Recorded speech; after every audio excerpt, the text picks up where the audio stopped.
பிறந்தா வணங்காத ஒருத்தனை பார்த்தா எனக்கு தெரியாதா? தோளோடு தோள் நின்னா தருவானே உசுரதா. அவனை கண்டினியூஸா வாட்ச் பண்ணிட்டே இருங்க. ராயா போய் என்ன சொன்ன? தப்புன்னு கேஸை வாபஸ் வாங்கிட்டா. கெஞ்சி கேட்டேன் சார்.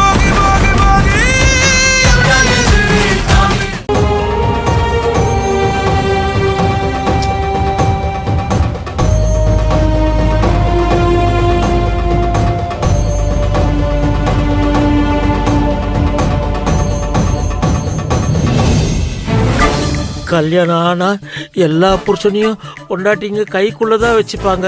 ஆனா ஏன் பொண்டாட்டி என்னை கை கட்டி உட்கார வச்சுட்டாலே, என்ன யோசிக்கிறா? யோசிச்சாலே ஏதோ பிரச்சனை தான். கௌரி, என்ன யோசிக்கிற இப்போ? ஏங்க என்ன நிம்மதியா யோசிக்க கூட விட மாட்டீங்களா? யோசி யோசி யோசி. அப்படி உங்களுக்கு என்னதான் பிரச்சனை? அம்மா சரி, நானும் கேக்குறேன், நீ என்ன யோசிக்கிற? இல்லடி, நாம மகா வீட்டுக்கு போய் சண்டை போட்டுட்டு வந்தோம்ல, அத அவங்க செல்வத்துக்கிட்ட சொல்லிருப்பாங்க. அத கேட்கறதுக்காகவாவது என் பிள்ளை என் வீட்டுக்கு வருவான்னு நினைச்சேன். நேத்து பூரா அவன் வரவே இல்லையே. அதான் எனக்கு ஒரே யோசனையா இருக்கு.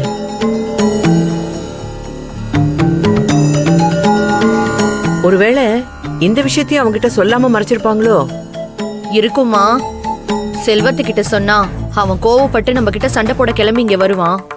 அப்படி வந்தவன் ஒருவேளை திரும்பி போகாம இருந்துட்டா,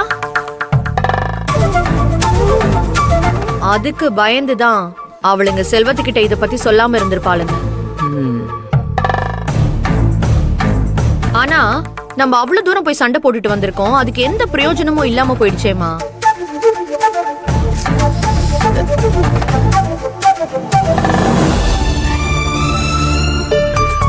என்னாச்சுமா? என்னன்னு தெரியலடி, காலையில இருந்து இது இடதுகன் துடிச்சுக்கிட்டே இருக்கு.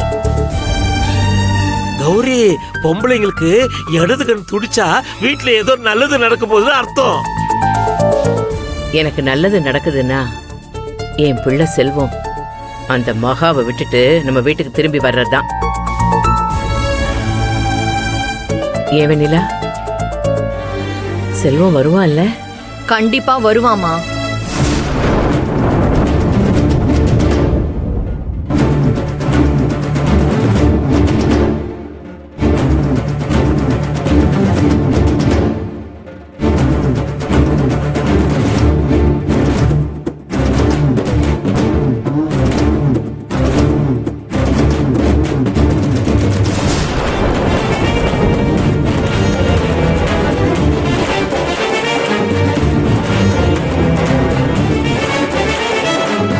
ஆஹா, பையன் வந்து மாட்டிக்கினானே.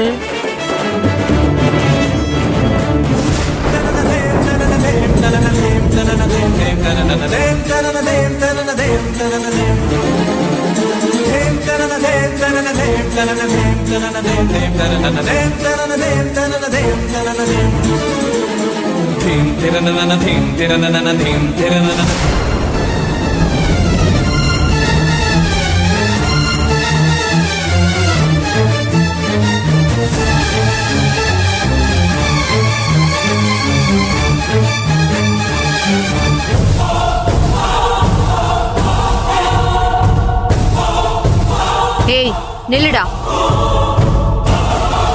இப்ப எதுக்கு இங்க வர? வெண்ணிலா, அவன் எதுக்கு வந்திருக்கான்னு கேளு. ஏமா, எனக்கு இந்த வீட்டுக்குள்ள வரதுக்கு உரிமை இல்லையா?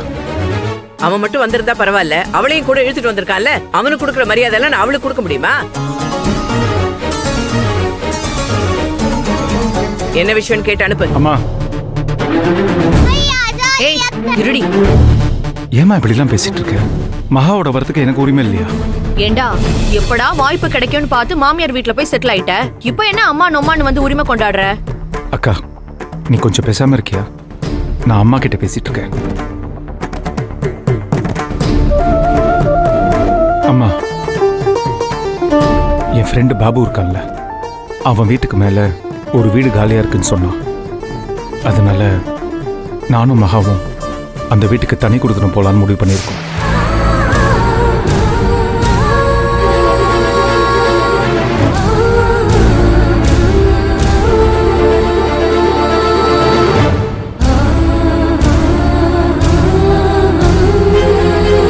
இன்னைக்கு காலையில் 10 மணிக்கு பால் காய்ச்ச போகிறோம். அது மட்டும் இல்லைம்மா, நீயும் அக்காவும் மகா வீட்டுக்கு வந்து பேசிட்டு போனதை பற்றி கேள்விப்பட்டேன். ஆக்சுவலாக நாங்கள் 2 பேரும் இங்கேருந்து கிளம்புனப்போவே தனி கொடுத்துட்டு போகலான்னு தான் முடிவு பண்ணோம்.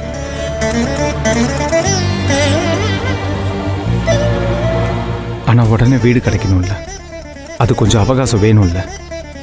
அதனால தற்காலிகமாக தான்மா மகா வீட்டில் போய் தங்கணும்.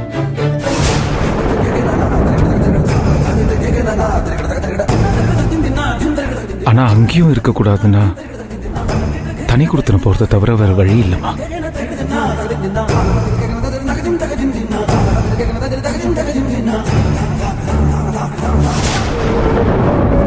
அம்மா, உனக்கு விஷயம் புரியலையா? அங்க வயசுக்கு வந்த 2 பொண்ணுங்க இருக்காங்கல்ல, இதுல நாம வேற போய் கண்டுபிடி பேசிட்டு வந்துட்டோம். இதுக்கு மேலேயே இவங்க அங்க இருந்தாங்கன்னா அந்த பொண்ணுங்க பேரு கெட்டு போயிடும்ல. அப்புறம் அவங்கள யார் கட்டிப்பா?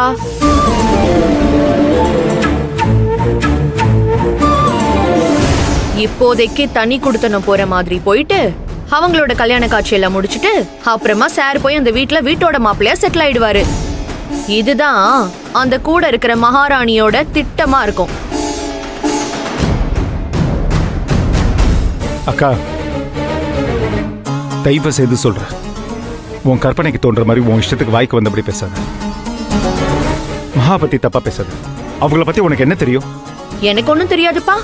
இவளை பத்தி எனக்கு ஒண்ணுமே தெரியாது. டேய், என்ன விட அவளை தெரிஞ்சவங்க இந்த வீட்ல யாருடா இருக்க முடியும்? ஆரம்பத்துல இருந்தே அம்மா கிட்ட நான் அவளை பத்தி சொல்லிக்கிட்டே இருந்தேன், இவ சரியில்லைன்னு. அப்பெல்லாம் அம்மாக்கு புரியல. அப்படியே பணக்கார வீட்டு பொண்ணுன்னு தலை மேல தூக்கி வச்சு ஆடினாங்க. இப்ப தெரிஞ்சுக்கிட்டாங்க. உன்கிட்ட எல்லாம் பேசி பிரயோஜனம் இல்ல. நீ கொஞ்சம் பேசாம அமைதியா இரு. மா, உண்மையை சொல்லணும்னா இந்த தனி கொடுத்துன போறதுல எங்களுக்கு விருப்பமே இல்லை. எல்லாரும் ஒன்னா கூட்டு குடும்பமா சந்தோஷமா இருக்கணும் தான் நானும் ஆசைப்படுறேன், மகாவும் ஆசைப்படுறாங்க.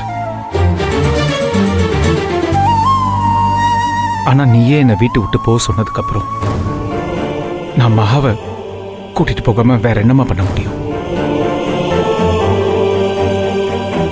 என்னையே நம்பி வந்த பொண்ணை ஏமாத்துற மாதிரி நீ என்னை வளர்க்கலையேம்மா.